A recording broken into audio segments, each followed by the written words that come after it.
Do I consider myself a Swiftie? No. Do I respect Taylor Swift a lot? Yes. Would I go to the Eras Tour as a 35-year-old woman dressed as Taylor Swift and giving away friendship bracelets? Yes. No, I'm kidding.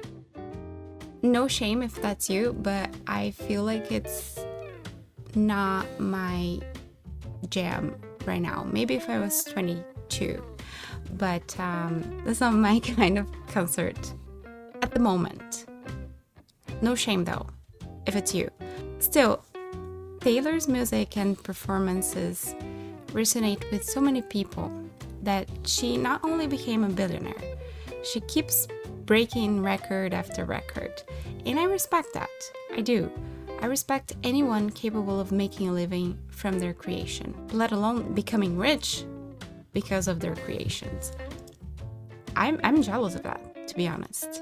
And I do think 1989 and Folklore are remarkable albums. I do. With that said, I hated Midnights. Hated.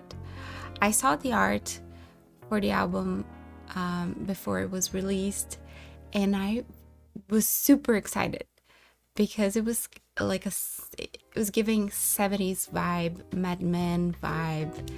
Mad Men is a show about 1960s, 1970s advertisement firms in New York. It's a great show, like highly recommend. And I saw that when Taylor released Midnights, I heard that she was inspired by the show. So I was extremely pumped to listen to the album. I mean, look at these pictures. Look at this art. It's like, I don't know. I was very excited. And then I was hoping for a 1970s inspired album with real instruments, drums, maybe a saxophone even, strong female standpoint lyrics. Why not a little psychedelic? You know, kind of like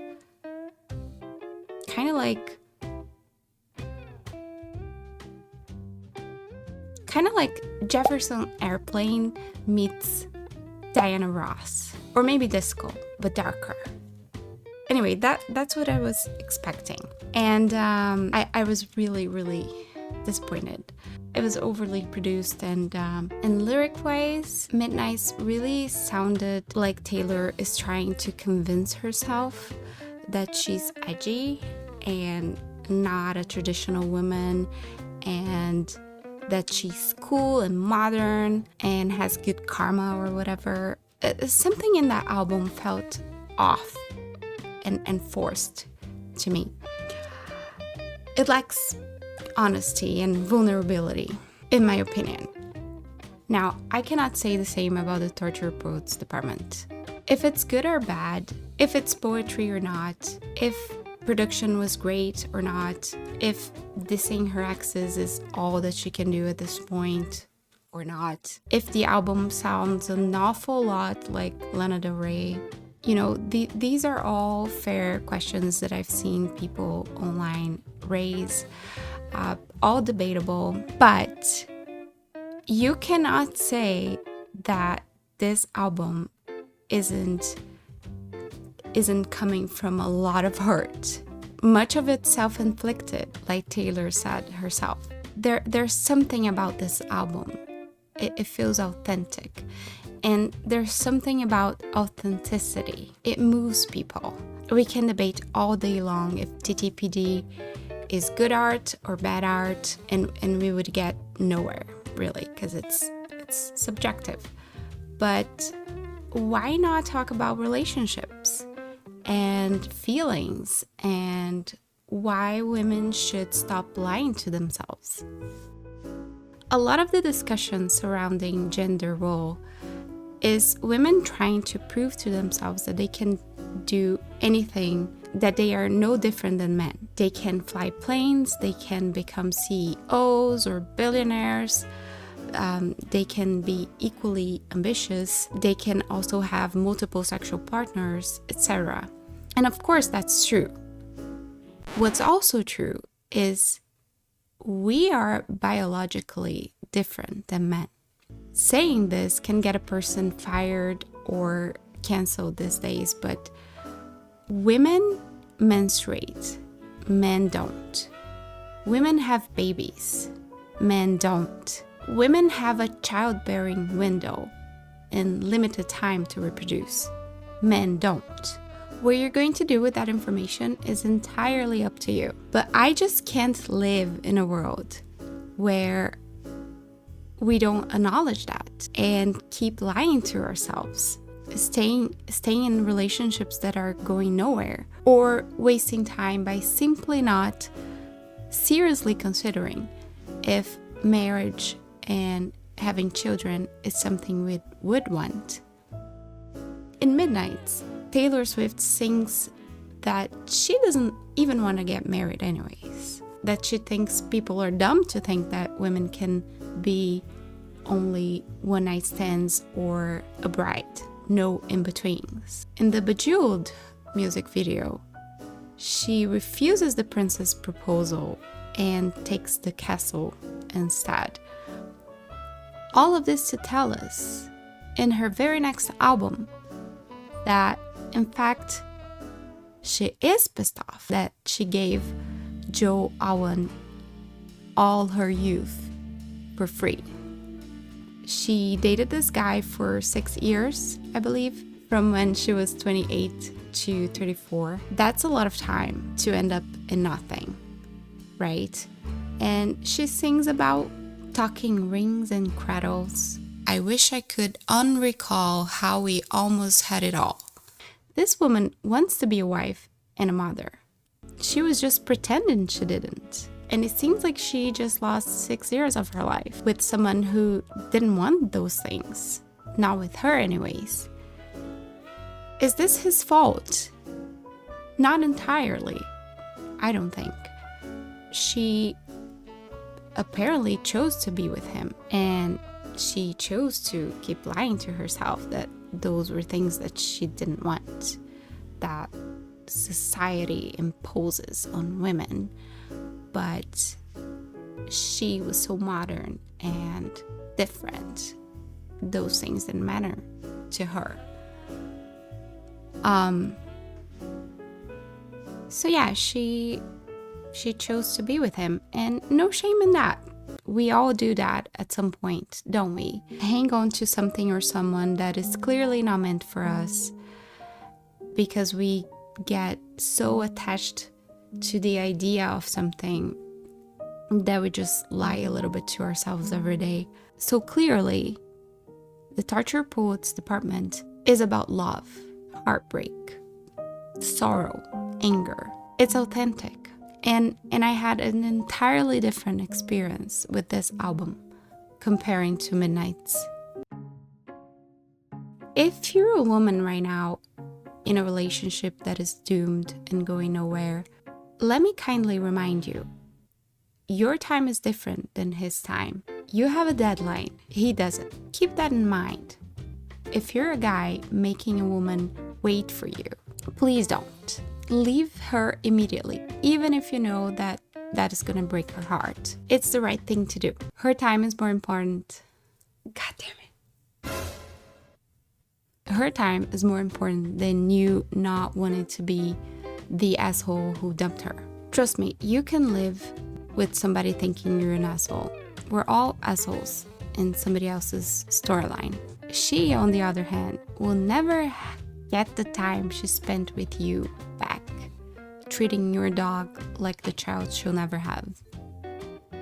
I'm very mindful that talking about these things can get me some unwanted attention on the internet. Some time ago, I published a video similar to this, saying that millennial women have been lied to about needing to focus on their career first because they had all the time in the world to have kids. Some very angry women commented on my video saying I had no right to say that because it puts even more pressure on women to be mothers. Which, what the hell? What's wrong with putting pressure on people? in this case on women in their childbearing years, to do what they want to do while they still have time. If you don't want to be a mother, then you won't feel pressure anyway, so why bother? Life is brief. People should be feeling some urgency. Not just as women, by the way. I'm a happily married mom of one who wishes to have had the time and means to be a mom of 4 by now. But it's true that that's not what every woman wants. And I don't begrudge for 1 second people who chose a child-free lifestyle. I'm not a trad wife, I'm not a feminist, I'm none of those things.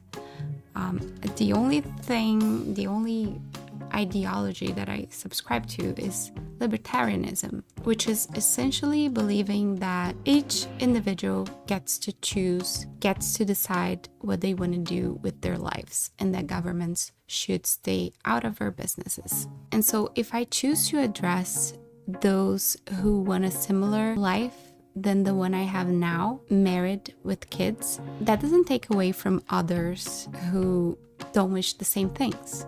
I don't get why people would be offended, you know? Now back to Taylor Swift. We are almost the same age, Taylor and I. She's 34, I'm 35. She was born in 89, I was born in 88. And I can relate to her urgency. I started dating my husband at 27 and we got married when I was 30, which is not too late, but it's also not super early for those who wish to give birth. You know, it was the right time for us. I never wanted to get married before him. We've been together for 8 years, 5 of those years married with a beautiful 1-year-old girl. I got super lucky that I found the love of my life and he wanted the same things as I wanted and wanted them with me. It's very possible that our relationship could have the same outcome as Taylor's. And in life and in love, there are no guarantees, right? As long as we are all aware of that and honest to ourselves and to each other, we can all be happy and self-actualized. The Torture Poets Department is not just an album about heartbreak. It's an album about being true to your feelings and expectations without shame. If you want to be a mom and a wife someday, go for it. Don't ever lie to yourself to please somebody else, either your partner or the crazy lady who says you shouldn't feel pressure to get married.